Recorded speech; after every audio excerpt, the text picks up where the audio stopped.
Благодарам, председателе. Имено и тука имам забелешка во иста насока како и претходната комисија.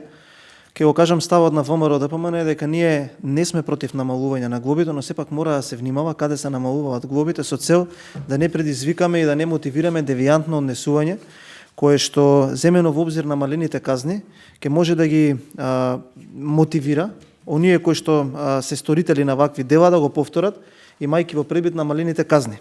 Ке ми дозволите само да прочитам неколку забелешки кои што ги имам во предлог законското решение.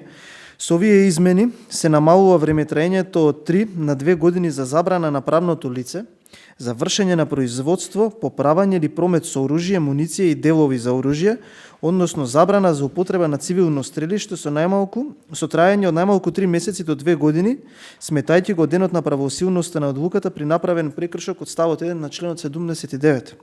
Измените предвидуваат доколку некој поседува оружје, спротивно со член 4 став 2, односно поинакво оружје од автоматско огнено оружје, ќе се казни со 50 до 250 евра, што е многу мала парична казна и верувам вие ќе се согласите со мене. Понатаму, ако не набавува делови врз основа на одобрение или потврда за пријавено оружје од Д категорија, и тоа според видот на оружјето за кое што е издадена дозволата за оружје или потврдата за пријавено оружје од Д категорија, исто ако поседува муниција од 200 парчиња годишно, вели вика, ако ги брише оштетените ознаки од оружјето, ако го купи оружје и за тоа нема дозвола, ако носи оружје или имитација на оружје на видно место, а при тоа да ги вознемири граѓаните, носи оружје спротивно на процедурата која е пропишана во член 31 од Законот за оружјето, ако колекционерите кои набавуваат или поседуваат колекционерско оружје не го чуваат во заклучен орман или сеф или во посебна просторија која е технички обезбедена.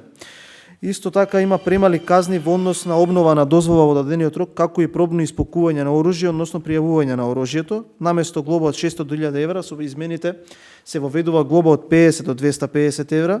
Исто така се намалени многу глобите и во однос на кандидатот и на онаа комисија на која што се полага. Тука сметам дека треба да има повисок стандард и казните да бидат повисоки.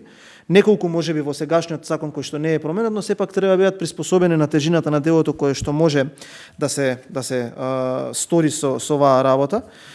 Исто така со овие предлог законски измени драстично се намалува и глобата за физичките лица. Тоа значи дека дава флексибилност на оние кои што можеби не се дисциплинирани во насока на почитување на законот да ги сторат ваквите дела кои што земено во обзир тежината на законското решение или материјата која што ја располага може да направи сериозна штета.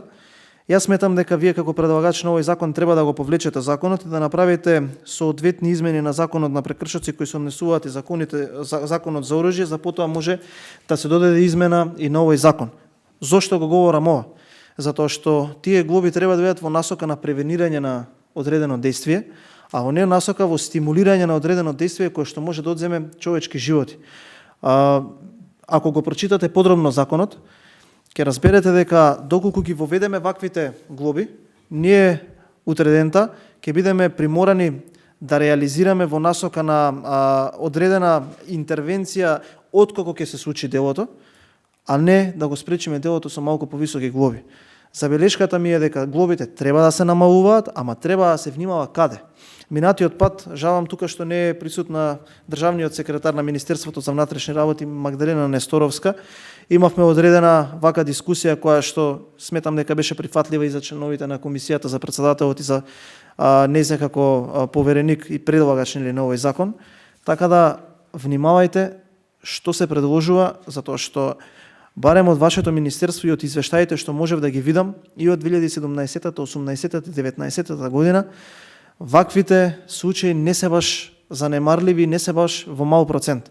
Да не дозволиме да станеме див запад и луѓето кои што правејќи ги ваквите деликти ќе се соочуваат со мали казни кои што потоа би ги натерало да ги повторуваат, односно кои што не би ги зеле за зло да ги прават повторно и повторно и повторно. Во таа насока ми се движи забелешката и ве молам да ја прифатите за да можеме да спречиме некои несакани дејствија по безбедноста на граѓаните на Република Македонија. Благодарам.